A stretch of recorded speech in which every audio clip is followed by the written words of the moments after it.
Well, Rachel, how do you feel? You got your first one out of the way. I am so pumped about it. I've always wanted to be a podcaster. You are officially a podcaster. I always did too, and then last year I got a taste of it. I love it. Yeah. It is. It's kind of cool. You get to do this, and I'm excited that you want to do this. Yeah, So. it's kind of like you're like reading your diary out loud. Oh, well, we're going to be truthful. I don't know about how truthful we're going to be. Hey, I thought it was a great discussion. Thanks for, first of all, thanks for jumping in the seat where Nick was last season. And we know Nick's doing some great things for our country and for our God. But to have you here, I'm excited about our friendship just through this, being able to have some fun with this. I know you will totally take full advantage of me and make fun of me. 100%. And, oh, man, I don't know if this was Maybe a good bake thing. you some more cakes. No. No, we're not even going to tell that story right now. But hey, great topic today. We talked about where we came from in our last series on my church. We're looking forward now into September. What does the fall look like for you and your family? Do you have like things that you do that are just traditional, like Razorback farmers? Football. Do you go to the? We have season tickets, and so we go to. I am a true fair weather fan. Like truly, it has to be perfect weather for me to want to go. Yeah. So Andrew takes our son, Jack Parker, and we just like to be outside. It's also golf season, so That it is. lots of golf going on. And Do you play golf, Rachel? I do not. I own clubs. I own a really cute bag, and I've taken one lesson, but I busy with work and student kickoffs, and so. Hey, you guys, real quick, you and Andrew, your husband, lead our ARC ministry from our church. AIC ministry. Yeah. AIC ministry. That stands for? Arkansas Colleges of Health Education. See, I said ARC because of Arkansas, but Yep. AIC. And you had last week your kickoff, over 50 students show Yeah. up. That is amazing. That is incredible. Yeah, it and was that is really going to be a exciting. ministry. We're going to have to add chairs and provide resources, but we believe God is doing something incredible at AIC, and you guys get to lead that. That's awesome. Yeah, it's really, really exciting. Truly living the mission of making disciples and sending them out. Because we only have them for 2 years, maybe 3 if they go through our master's program. And then they go out and spread the gospel wherever they go. So super fun, super exciting to be a part of it and be on campus there. I work for AIC, so it's really good that they can pop into my office. I have nothing to do with their grades. I think it's amazing, and we're excited to hear what's going to happen there. I think we've got something going that's really good there. It's awesome. Hey, so this is it. We're launching season number 2 of the 61st Minute Podcast, a wonderful podcast of Community Bible Church in Fort Smith, Arkansas. You are here with your co-hosts, Rachel Dahl and Tim Homa, and we're looking forward to this season. So we hope you enjoy episode 1 of season 2.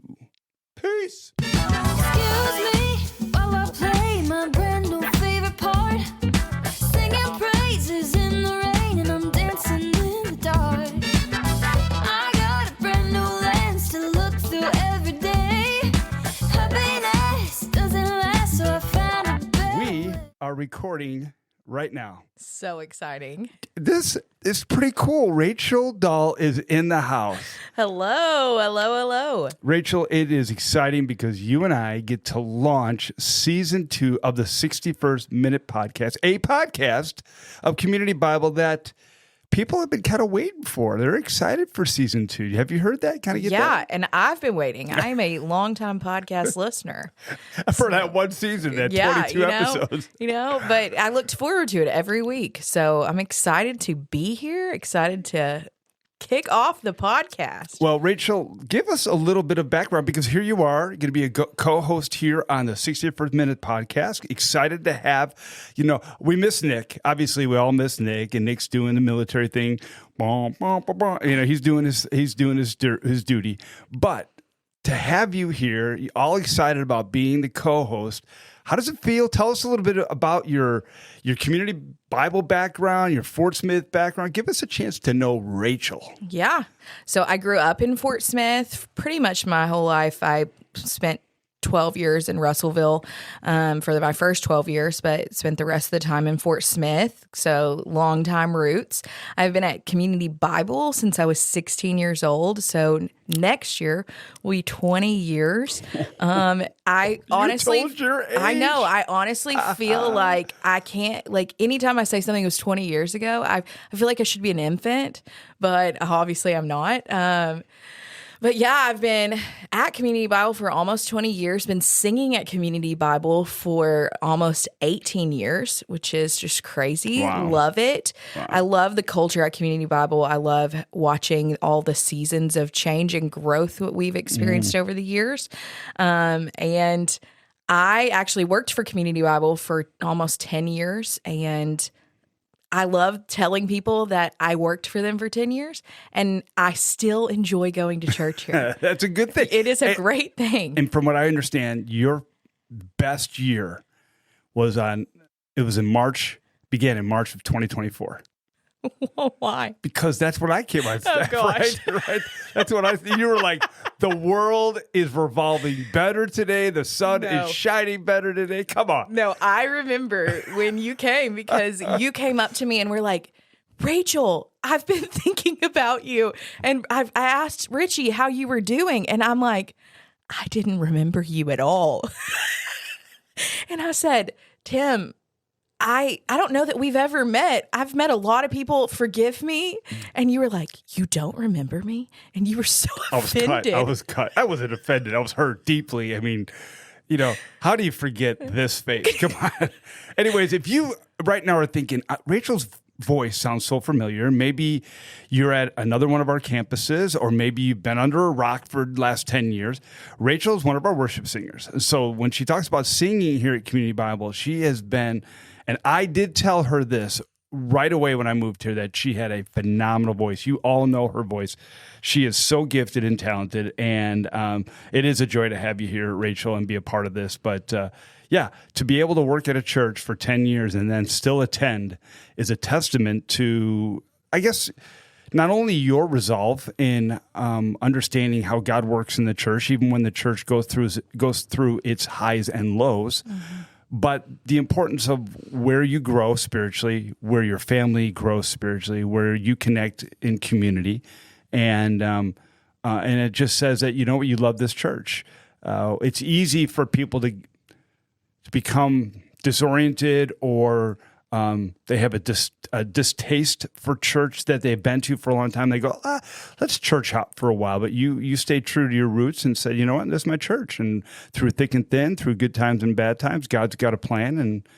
And we're coming out of a series right now where we believe God's got a new journey for Community Bible. And I thought it was a very important series, the My Church, Our Future series.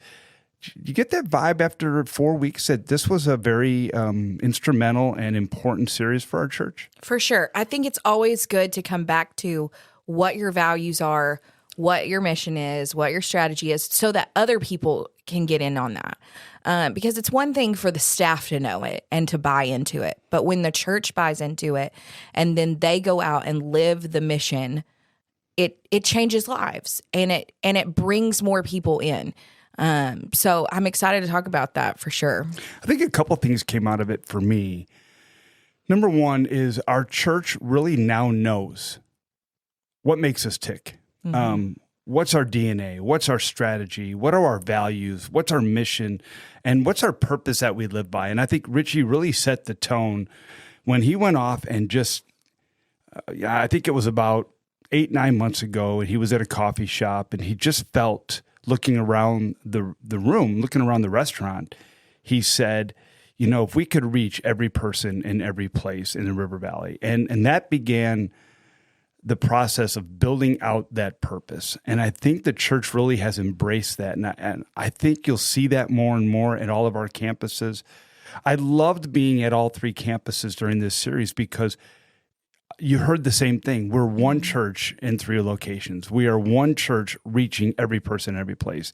And how did you feel about seeing the other campus pastors coming and hearing from them? Did that create maybe a level of unity that you hadn't seen before? So back at the beginning of Community Bible, I specifically was at Van Buren campus for 10 years, actually closer to 13 years because I attended in college and came back and sang. But what I loved about what we used to do was we did a lot more campus rotation. And so with growth over time, that had to change because we had specific campus pastors that were focused on their churches. Great thing. But it's so nice to hear from the other campuses and to see and hear about what's going on there because they're wonderful pastors. They're so gifted. The Lord has blessed our church as a whole with wonderful teaching pastors. But to hear about the cool things going on at their campuses and to be excited for what is going to happen moving forward is really cool to see. Like, I love hearing McLean, and he has such a heart for Greenwood. And when we go out of town, a lot of times we'll listen to the Greenwood campus because I just never get to hear from McLean. So having him here was really cool at the East Campus. And then Jackie, I love the guy. He is such a cool guy. Don't take that too far, Jackie. No doubt. But Dude, he'll eat that up. he'll live off of that for the next year. Yeah, but you talk about a guy that has bought into his community. I mean, he lives and breathes it. He wore it on Sunday with his Grizzly shirt. He is bought in to the north side of Fort Smith. It's where he grew up. It's where he loves. And just to hear about the cool things happening there. And really, Jackie lives the mission. So it was such a good sermon for him to talk about just how the mission oozes out of him, whatever he does. I got to tell you a quick story about this whole Grizzly thing. See, I've adopted the Grizzlies as my school. Yeah, I did. That's a bold statement. I know. I got myself in a little bit of trouble with Southside on that declaration, but at their baccalaureate this year, I was invited to speak at Northside, and I've been invited to many Northside things, and just for whatever reason, just felt a closeness to that school. So I'm all in. Well, Jackie ate that up. He loved it. And he's like, yeah, you are. So he had his entire congregation dress up in Grizzly clothes for McLean on Sunday. That's fun. Now, McLean is all in Bulldog, Greenwood, all that, right? So he buys me a shirt to wear at Greenwood Sunday. No. Yep, I have a North shirt. So there's no way. I'm still building trust with Community Bible, other campuses. I'm not wearing that shirt. No. But I brought it on stage. Of course I did. And I say, guys, I have too much respect for you to wear this today, but I just want to tell you where I'm at here. And I showed the shirt. And then I told them about what Jackie did. Oh, that was the only time I got true laughter. True laughter of any joke it wasn't even a joke. It was the fact that Jackie had done that to McLean. But there is that allegiance.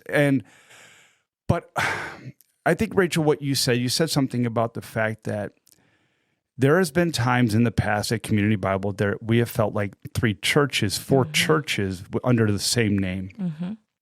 And we're definitely moving away from that to being one church in multiple locations. There's unity, there's more effectiveness for the kingdom, there's team, there's just being able to serve together. I'm hearing more and more at each campus, all three campuses, cheering each other on, celebrating what God's doing. That's the true mark of a multi-site church. That's good stuff that is happening. And my phone is ringing. It's probably hearing inside this thing. So I'm sorry. It's my boss, Richie Fisher, who's not going to have anything to do with me. So I think this series really brought us all together, and it gave us an opportunity to know that we're one church in 3 locations. Yeah, because it's really easy when you're at different campuses to feel siloed. And it's also a mindset that we have to fight against.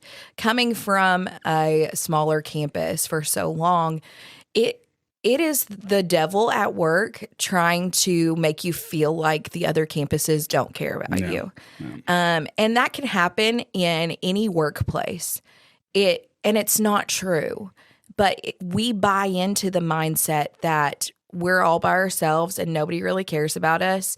And when we cheer each other on and really work as a team to focus on the mission, it changes things. And our goal as a church is to know Christ and to make him known. And so if we buy into that mission, that every person in the River Valley knows Jesus, we are on the same team. Yep, doing the same work for Same God. thing. Yep. And so we have Amen to to that. remember that all the time. And if we do that, then we realize that our team is so much better when we have our different campuses because we get to go out and reach more people. I get to reach people at AIC that I didn't have that opportunity before I left working at Community Bible. So it's just really exciting to see what God's doing and how he's doing it through all of our campuses. Yeah, it changes. It changes the mentality of the competition. Hey, look, our church is better than yours, Yes. or we like our pastor better than yours. We're all doing this for the same reason, in the same direction, and for the same purpose. And when we realize that, it's not my church at my campus, it's my church across all campuses, that we're celebrating what God is doing in north part of town and Greenwood and the east side of town. And we're celebrating that because we get to do it together. We're having the greatest impact for the kingdom. And ultimately, that's what it's about, is right, reaching lost people. So now we move into a season. The summer at Community Bible is called the building season. We want to build up our body. We teach through a book of the Bible, and then we go through the fundamentals of who we are as a church. Now we're going into the fall season, which, by the way, I had my first pumpkin latte spice spice latte today. Ugh. Yeah, I know. My wife said the same thing. I am not a know. pumpkin girly, and so that's the worst part of the season for me. Yeah, now, I like I the dig decoration of pumpkin, but Yeah, no, do I not love- give me anything pumpkin spice. I love pumpkin. But anyways, we're moving into the season, what we call the reach season. This is, we believe, strategically in the course of the calendar, more people are curious and investigate church during this season because it leads up to Christmas, where obviously we know the highest attendance in the church is Christmas and Easter. So people are more ready for change. It's fall. They're ready for cool weather. They're back into a rhythm. And part of that rhythm is we got to get back into church, or we get back into something that is healthy for us. So we purposely schedule our topics for our series accordingly. And so we look at how do we address areas that would be attractive for non-church members, people who haven't been followers of Jesus for any length of time in their life, or maybe they've walked away from the church or just never had any spiritual life.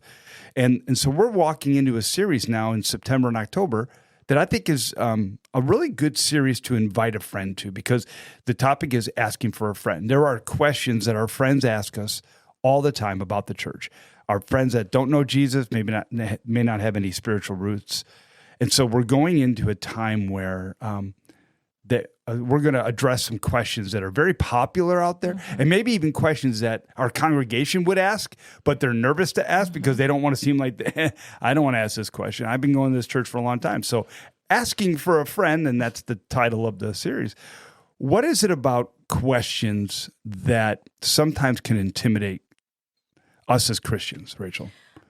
I would say that you don't want to ask questions because it makes you feel like you're not smart enough to know the answer already. And longtime believers don't want to ask simple questions, and new believers or people questioning their faith don't want to ask too in-depth questions because they don't know where it's going to lead. And the reality is that a lot of questions that we have, so many people have the same questions. And if we would just throw it out there, then everybody's on the same playing field. Let's answer it. Let's get to the nitty gritty. And sometimes we'll be surprised in the answer. And honestly, it might be offending some people. And so those questions go unanswered because we're scared to answer them.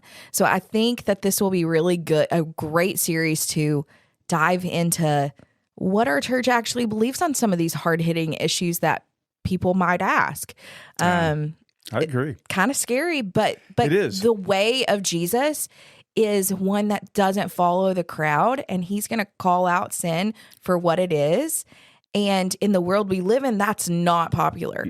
We want to be Christians all about love, which love is great, but love and truth together, that's what Jesus lived by. And so sometimes our questions might lead to answers that might make us uncomfortable. Yeah, I can't tell you the amount of times I've had conversations with people who don't attend church or don't believe in Jesus, and they have a question or about God, and I go, "Yeah, I had that same question," and they do a double take, like, "You do? You say you're a Christian?" I go, "Yeah, but that doesn't mean I have all the answers. Yeah. I'm still growing. I'm still seeking and learning who God is and Yes. how He works in my life. Because there's days I feel extremely close to God, and there's days I'm like, God, are you even close by? And I want to know why. And I'm having the opportunity to launch this series. So this new series we're doing, Rach, is I think an important one for our church. I think it's going to lead us in the right direction going into the fall. We talked a little bit about having a series on topics, hot topics, asking for a friend. And so I get to set this thing up on the 7th, and I'm going to lead off with I think one that really touches the heart of people, not just Christian people, but people who have walked away or have never considered going to church. And it's the question, am I too far gone to be forgiven by God? I think that's a real topic. I think Yeah, for sure. that's a real struggle. Yeah.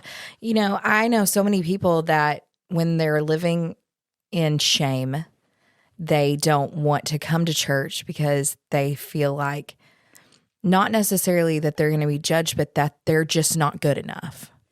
And then on the flip side, it's just when I'm living with something, I feel like God won't forgive me for it when He'll forgive me for anything. But we like to sit in that shame a little longer. I think that's so true, because shame is a great barrier to our faith or our journey in faith. We feel guilty. I did it again. I said that word. I thought that thought for the 200th time. When is grace going to run out? Yeah. And I think for a lot of people that don't even understand grace, they go, if God only knew what I've done, He would never love me. He would never forgive me. And man, I think a lot of us struggle with that. Yeah, even as a pastor, I think there have been times where I'm like, I can't believe I fell to that sin again. God, when are you going to be done with me? And yet we continue to find throughout the Bible, throughout Scripture, God says, 70 times 7, I'll forgive you forever. Grace is sufficient. My mercies are new every morning. Have you faced times where you thought, man, God, I can't believe that you still want to use me? 100%. I've gone through things where I'm like, gosh, I keep making the same mistake over and over and over again. And how could He use me in ministry even if I keep struggling with this behind the scenes? And I think it's just that heart of repentance that we have to get there. I think all the time about, when I think about this topic, about Saul and how, man, he was killing Christians and he was like the worst person ever. And God flipped the script on him, changed his name and made him a new person. And he became one of the biggest people in the faith that the Bible has. And what a story of redemption and grace, and somebody that feels too far gone. I know that his friends or the people that were watching him were like, you've got to be kidding me. Like, this guy, he is the worst. He hates Christians, and now he's one of them. What? It would be, man, that would be some tea to be spilled. I think there's some major tea there. I think something that would borderline controversial, but I think the church has done a disservice to people who God has called to be used for His purpose. So many churches want to disqualify people based off of mistakes they've made. Now, I get it. There's times where we have to take a season off and we have to get our minds right. We have to get our life back in order. But that doesn't disqualify us. I don't deny Jesus. There's times that I may do things that people would go, whoa, wait a minute. That's not Christian-like. Peter denied Jesus 3 times. Jesus predicted it. Yeah. And yet Jesus, when He came back, asked Peter 3 times, do you love me? And he said, yes, I do. Then feed my sheep. then go do what I've called you to do. He didn't put him on a shelf. He took a time out for, I think it was 60 days. David took a time off to grieve and mourn when he had come finally face to face with his own sin. That God has those seasons, but he doesn't say you're never going to be used again. Yeah. I think God uses us because of those circumstances when we get ourselves in the right position to be used. But the enemy wants to keep us back from being used. Oh, you're guilty again. There's no way. You're disqualified. You're not. And the world feeds into that. And so then we become reluctant to even pursue a relationship. And I think this topic, it's going to be a challenge, but I think it's one that everyone can resonate with. Yes. And I think because we can all relate to it, it makes us relatable. Like, I had a conversation with a student last night about a time in my life that I struggled with sin. And because she was questioning different aspects of if one sin is bigger than another. And I just laid out a time in my life that I struggled with a specific sin for a long time, and how when I finally gave that over to the Lord, like, it was transformational. And she was like, man, that is exactly what I struggled with a year ago. And to see how God has brought you to where you are now and getting to tell me about that. Mm-hmm. Like, God can use all of our shameful things, all of the things that we feel separate us the most from God, and he can use that for his glory. And that goes to the story of Paul with the thorn in the flesh, that we may never, ever truly get over that sin that takes us down a different path, away from God and from what God wants from us in our life. But I think the thorn also reminds us of our need for God. We have to have him, and we've got to go to him to move forward. If we try to do things on our own, that's when we get in trouble. That's when we start to do things on our own. Because, hey, I'm strong enough to do it on my own. And God says, no, you're not. Mm-hmm. Nope, there's a thorn in your flesh that's going to remind you how much you need me. Yeah. It's going to drive you back into a relationship with me. It's going to take some time of grace and healing and mercy. But ultimately, I want you to remind you that I'm your only source of sufficiency. Yep. Well, we're excited. This is going to be a new series, and Rachel and I are glad that we could be a part of this podcast. And so you have been listening to the 61st Minute, a podcast of Community Bible, Episode 1, Season 2. And we look forward to seeing you at church or online. If you're online, wherever you are and want to watch us, we launch our new series September 7th. So we'll look forward to seeing you all there. And if you haven't yet subscribed or made us a part of your daily plan, we will be here weekly, Rachel and I. So we look forward to guests and all of that stuff. So we all hope that you'll have a great week. We'll see you soon. See y'all later. Bye-bye. Thank you for listening to today's episode of the 61st Minute Podcast by Community Bible. Our goal is to release a podcast every Wednesday, continuing the conversation from our services the previous Sunday morning. If you're looking for a church home, we would love to have you on Sundays at any of our 3 Community Bible campuses. For more information, check out our website at communitychurch.com. That is communitychurch.com. Tune in next week for another episode of the 61st Minute Podcast by Community Bible on platforms like Spotify, Apple Podcasts, or anywhere you listen to your podcasts.